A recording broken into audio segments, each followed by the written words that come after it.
আসসালামু আলাইকুম। অনেকে আমাকে রিকোয়েস্ট করছিলেন যাতে অল্প বাজেটের ভিতর কিছু স্মার্টফোনকে সাজেস্ট করি, অর্থাৎ 4 থেকে 5,000 টাকা বাজেটের ভিতর বর্তমান এই সময়ে বাংলাদেশে যে স্মার্টফোনগুলো আছে সেগুলোর থেকে যাতে ভালো স্মার্টফোনগুলো সাজেস্ট করি আপনারা এই বাজেটের ভিতর কিনতে পারেন। আসলে অনেক সময় দেখা যায় যে আমাদের ফ্যামিলির জন্য অথবা আমাদের ছোট ভাই বোনের জন্য অল্প বাজেটের স্মার্টফোনের প্রয়োজন হয়, তবে আমরা কিন্তু সিলেক্ট করতে পারি না যে অল্প বাজেটের ভিতর কোন স্মার্টফোনগুলো সব থেকে ভালো হবে বা কোন স্মার্টফোনগুলো আমাদের নেওয়া প্রয়োজন। তো আজকের এই ভিডিওটি দেখলে আপনারা একটা ক্লিয়ার আইডিয়া নিতে পারবেন এবং আপনি সহজে সিলেক্ট করতে পারবেন যে এই বাজেট হলে আপনার কোন স্মার্টফোনগুলো নেওয়া উচিত হবে। তো এখন আমাদের চ্যানেলটিতে নতুন হয়ে থাকলে অবশ্যই চ্যানেলটি সাবস্ক্রাইব করে পাশে থাকা বেল আইকনটি অন করে দিবেন, তাহলে আমাদের প্রতিটি ভিডিওর নোটিফিকেশন সবার আগেই পেয়ে যাবেন। আর অলরেডি যারা সাবস্ক্রাইব করে রাখছেন তাদেরকে অসংখ্য ধন্যবাদ।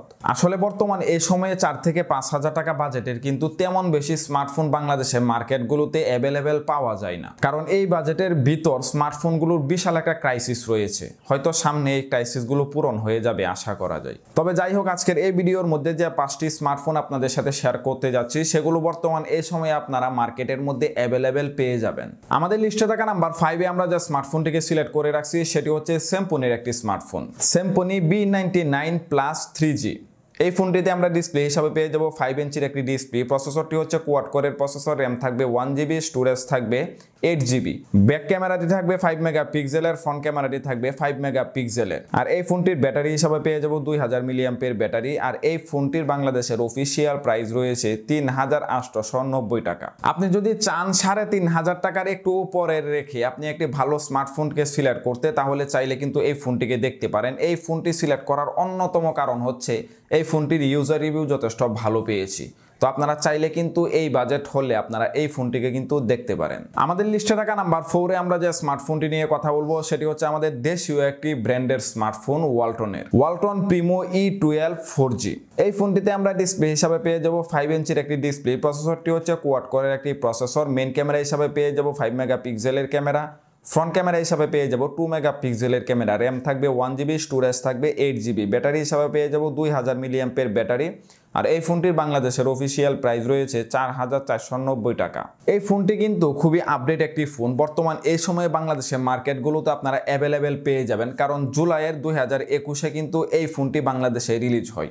তো চাইলে কিন্তু আপনারা এই ফোনটিকে নিতে পারেন। আরেকটি কথা হচ্ছে ওয়ালটনের কিন্তু আরও একটি ফোন রয়েছে যেটা কিন্তু 2020 সালের দিকে রিলিজ হয়েছিল। আপনারা হয়তো মার্কেটে পাবেন কিনা সে বিষয়ে আমি কনফার্ম না, যার জন্য ওই ফোনটিকে আমি সাজেস্ট করিনি। তারপরও আমি ফোনটির নাম বলে দিচ্ছি, আপনারা চাইলে কিন্তু ওই ফোনটিও দেখতে পারেন। ওয়ালটন প্রিমো E11 একটি ফোন আছে যেটাতে আপনারা স্টোরেজ হিসাবে পেয়ে যাবেন 16GB কে।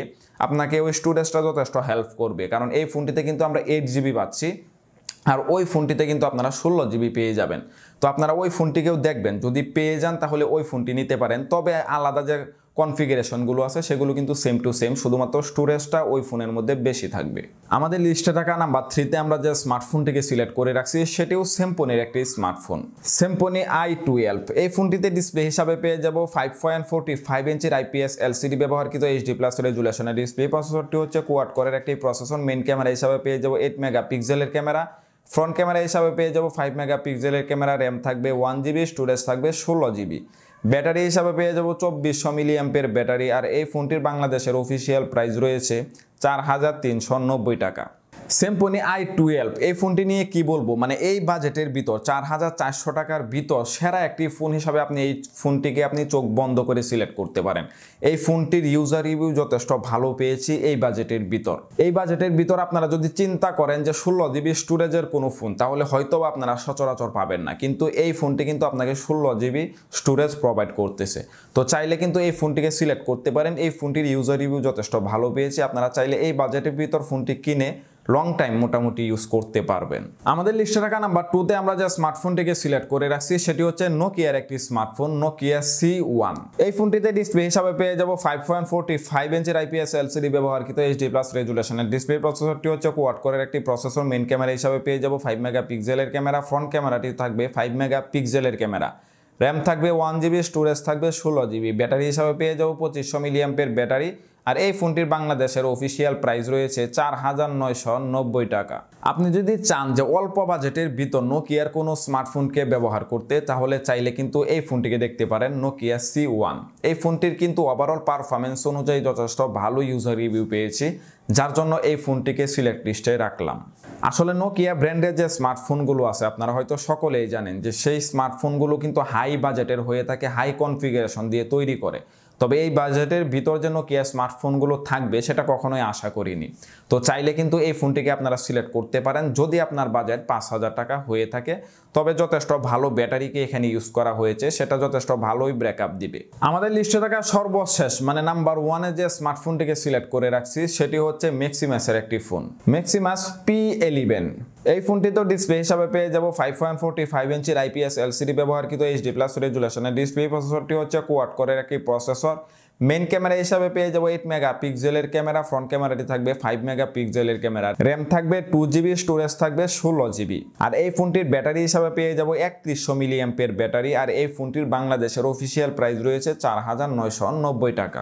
এই ফোনটিকে নাম্বার 1 সিলেক্টে রাখার একমাত্র কারণ হচ্ছে এই বাজেটের ভিতর কিন্তু সচরাচর ফোনগুলোতে যে কনফিগারেশন আমরা দেখে থাকি তার থেকে কিন্তু এই ফোনটি আমাদেরকে ভালো কিছু প্রোভাইড করতেছে। তবে আপনারা মনে করবেন না যে আজে বাজে একটা ব্র্যান্ডের ফোনকে আপনাদেরকে সাজেস্ট করলাম, কারণ এই ফোনটির ইউজার রিভিউ যথেষ্ট ভালো পেয়েছি, যার জন্য মূলত এই ফোনটিকে আপনাদেরকে সিলেক্ট করতে বললাম। এই ফোনটিতে আপনারা পারফেক্ট একটি ডিসপ্লের পাশাপাশি কিন্তু 2GBর পাশাপাশি আপনারা 16GB স্টোরেজকে এই ফোনটিতে পেয়ে যাচ্ছেন। আপনারা যদি চিন্তা করে থাকেন যে 5,000 টাকা বাজেটের ভিতর 2GB র্যামের কোনো ফোনকে সিলেক্ট করতে, তাহলে কিন্তু সচরাচর কোনো ব্র্যান্ডের ফোন কিন্তু পাবেন না। তবে এই ফোনটি কিন্তু আমাদেরকে 2GBর পাশাপাশি 16GBকে প্রোভাইড করতেছে। তাছাড়াও এখানে যে ব্যাটারিটি পেয়ে যাচ্ছি সেটা আপনাকে যথেষ্ট ভালো ব্রেকআপ দিবে। চাইলে কিন্তু 5,000 টাকা বাজেটের ভিতর নাম্বার 1 সিলেক্টে আপনারা এই ফোনটিকে আগে দেখতে পারেন। তো এই ছিল মূলত আজকের ভিডিও। আজকের ভিডিওর মধ্যে আপনাদেরকে দেখানোর চেষ্টা করলাম যে বর্তমান বাজারে 4 থেকে 5,000 টাকা বাজেটের সেরা ফোন কোনগুলো। তো আশা করি এই ভিডিওটি দেখে আপনারা সিলেক্ট করে নিতে পারছেন যে বর্তমান এই সময়ে আপনাদের এই বাজেটের ভিতর কোন ফোনটা আপনার জন্য সবথেকে বেস্ট হবে। তো আমাদের চ্যানেলে কিন্তু আরো কিছু ভিডিও পেয়ে যাবেন যেগুলো বাজেটের উপর ভালো ভালো কনফিগারেশনের উপর আমরা ভালো ভালো কিছু স্মার্টফোনকে সাজেস্ট করে রাখছি। চাইলে কিন্তু আপনার বাজেট যদি হাই হয়ে থাকে তাহলে সেই স্মার্টফোনগুলো কিন্তু দেখে আপনার পছন্দের স্মার্টফোনগুলো আপনি সিলেক্ট করতে পারেন। তো যদি ভিডিওটি ভালো লাগে অবশ্যই ভিডিওতে একটি লাইক দিয়ে দিবেন এবং আপনার মূল্যবান মতামতটি আমাদের কমেন্ট বক্সে জানাতে ভুলবেন না। তো সকলে ভালো থাকবেন, আল্লাহ হাফেজ।